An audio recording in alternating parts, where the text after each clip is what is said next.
This is a machine we used for the laboratory of this week. It's a Tinius Olsen impact pendulum.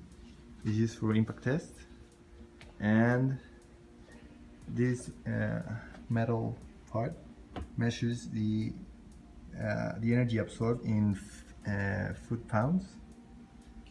Right here is a pendulum. It weighs about 8 kilograms, and it goes up to this height, like somewhere like this. And this is the release brake. To measure hardness of our materials, we need the machine and we need our sample. First of all, we need to lift the hammer to here, sorry, and this works like a support to that permits that the hammer stay here. Then we need to put our sample.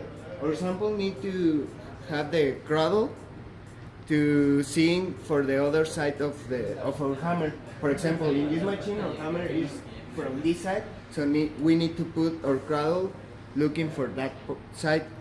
And then we only release this piece or this part of the machine that permit that our hammer goes down and break our piece.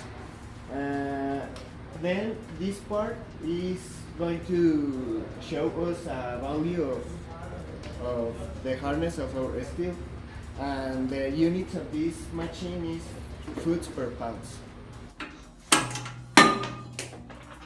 First the impact pendulum, and then we use the samples like this one that has a cradle on one side and the other one is flat. And then we had two types of samples. First one was the 1045 and 1018. The second number, the 45 and the 18, means the percentage of carbon that we can have in the sample. The sample is made out of steel, and then we have from these two samples we have two different more. So we have two 1045 and two 1018.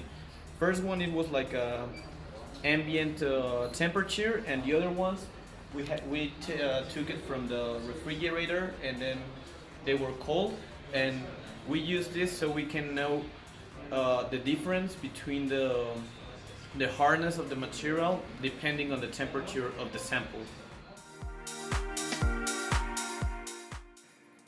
Here are the results for the practice. As you can see, we performed 4 experiments on 2 different specimens, which were the 1018 steel and the 1045 steel.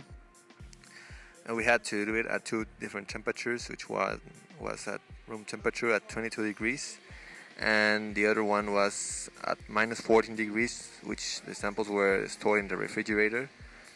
We had to measure their length, their width, and the thickness, and we got these energies absorbed, and the observed 2 different types of fracture. After looking at the samples, we can conclude that the 1018 steel absorbs more energy than the 1045 steel, and samples absorb more energy if they're at room temperature than at cold temperature. The impact resistance is the resistance of a material to the shock or an impact in a period of time. Then we have the Charpy test. The Charpy test is the most common test which determines the amount of energy absorbed by the material during the fracture. The ISO test is an test which have a pivot arm that we have in an objective height. Then we release, and then we shock with the material. Then we have the ductile fracture. This fracture is characterized by an extensive plastic deformation or necking. Then we have the ductile brittle transition. At low temperatures, some materials that will be ductile in the environment become brittle in low temperatures.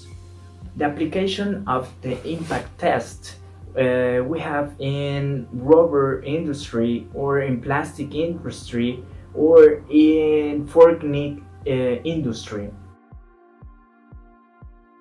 Well, this practice helped me to know how we can test the hardness of a sample, know the hardness of a material, and also it helped me to see the difference between the hardness of the same material with cold temperature and hot temperature, or well, ambient temperature, and this makes everything have more sense because you need to know which material you need to use depending on temperature, depending on pressure, depending on different characteristics on which the sample will be, in this case, test. This practice helped me a lot to understand more that the things that we see in our classes and understand the difference between the hardness when the temperature is applied, different temperatures.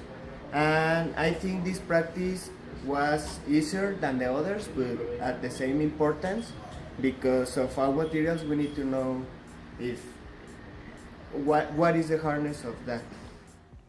In order to conclude this practice, it's really important the impact test because with this test we can know the amount of force our material can support, and as well the behavior of each material will be different at different temperatures.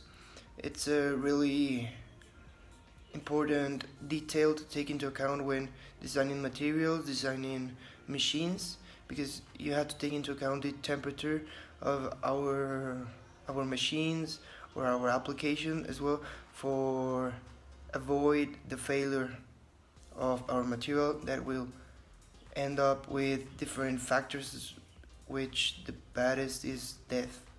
So we have to take into account all the little details in order to be excellent in our material and project process. Structures or machines often crash against things, and it's important for us as engineers to know how much or how many hits they can take before breaking and causing damage. Conclusion would be we have to know how the materials will react in the impact, or how the materials will deformate with the shock or anything else. Like, we have to design something that would resist that impact, or that something that affects that. It's the most important part in the industry.